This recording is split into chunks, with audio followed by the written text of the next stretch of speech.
قرآن مجید میں دوسرے مقام پہ اشارہ فرمائے من کانا فی ہذہ اعمی فہو فی الآخرۃ اعمی واضل سبیلا، جو اس دنیا میں اندھا رہا کل قیامت کے دن بھی وہ نابینا اٹھایا جائے گا۔ دنیا میں اندھا رہنے سے کیا مراد ہے؟ اس نے اپنے مقصد زندگی کو ہی نہ سمجھا۔ 60 سال کی، 70 سال کی، 50 سال کی زندگی عطا کی گئی تھی۔ یہ زندگی کیوں عطا کی گئی ہے؟ وہ منصوبہ بندی اس دنیا کی زندگی کے لیے تو کرتا رہا، سویر سے شام تک، شام سے سویر تک لگا رہا جی میں اپنا مستقبل ٹھیک کر رہا ہوں۔ 18 19 20 سال تک اس نے پڑھا، دن رات محنت کی، پھر اس کے بعد ڈپلومے کیے، اس کے بعد اس نے ہنر سیکھا، پھر کاروبار میں آیا، دن رات ایک کر دیا، خوشیاں چھوڑیں، شادیاں چھوڑیں، دوست چھوڑے کہ بس میں اپنا مستقبل بنانا ہے۔ 30 سال کی زندگی میں اس کا مستقبل سیدھا ہوا، 45 سال کی زندگی میں بیماریوں نے حملے کر دیے، 50 سال کی زندگی میں انتقال کر گیا۔ 15 سال کا مستقبل تھا اس کا، جس کے لیے اس نے جو ہے وہ 35 سال 40 سال صرف کیے۔ یہ تھا اس کا ٹوٹل مستقبل۔ کسی کا 20 سال کا مستقبل ہوگا، کسی کا 30 سال کا ہوگا، لیکن وہ مستقبل کو بھول گیا جس کا ایک دن 50,000 سال کا ہے۔ 50 سال کا نہیں، 50 سال کا نہیں، قرآن بتاتا ہے 50,000 سال کا ایک دن، پھر نہ ختم ہونے والی زندگی۔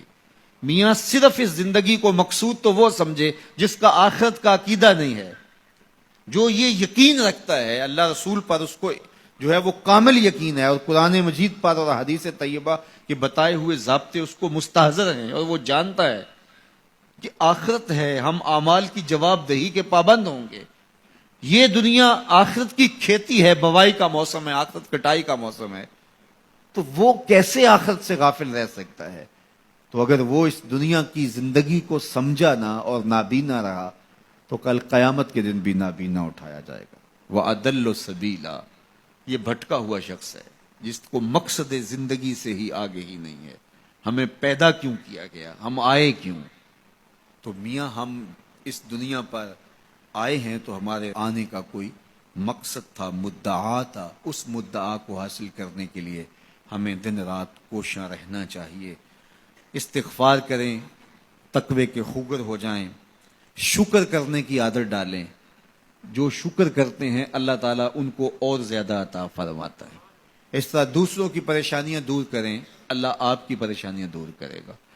بانٹنے کا مزاج پیدا کریں، آپ کے پاس جو بھی ہے بانٹ دیں، علم ہے تو بانٹیں، خوشیاں ہیں تو بانٹیں، آپ کے پاس دولت ہے تو لوگوں کے دکھ اس دولت سے دور کرنے کی کوشش کریں۔ جب آپ بانٹنا شروع کر دیں گے تو آپ کا رب آپ کو عطا کرنا شروع کر دے گا۔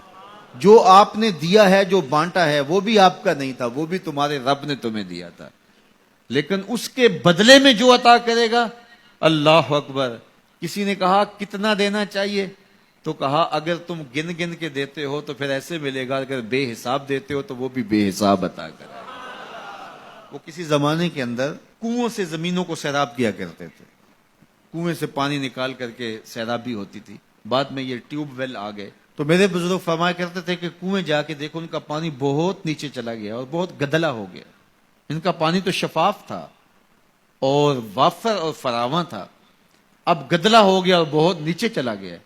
تو فرمایا کرتے تھے کہ جب یہ کنویں اپنا فیض باہر دیتے تھے، نیچے سے چشمے پھوٹتے تھے، سوتے پھوٹتے تھے، اور اللہ ان کو عطا کرتا تھا۔ جب انہوں نے باہر دینا چھوڑ دیا تو اللہ نے بھی ان کو عطا کرنا چھوڑ دیا۔ اس لیے تم اگر دیتے رہو گے تو سوتے پھوٹتے رہیں گے، کبھی ختم نہیں ہوگا۔ اس لیے اللہ کی راہ میں بانٹنے کا مزاج پیدا کرو جو آپ کے پاس ہے۔ اللہ اکبر۔ میرے حضور نے تو فرمایا کہ تم راستے سے گزرتے ہوئے کوئی چیز جو راستے میں رکاوٹ بن رہی ہو، اس کو راستے سے ہٹا دو تو یہ بھی صدقہ ہے، اور کچھ نہیں کر سکتے۔ کسی کو ہنس کے مل پڑو، مسکرا کے کسی سے بات کر لو تو فرمایا یہ بھی تمہارا صدقہ لکھا جائے گا۔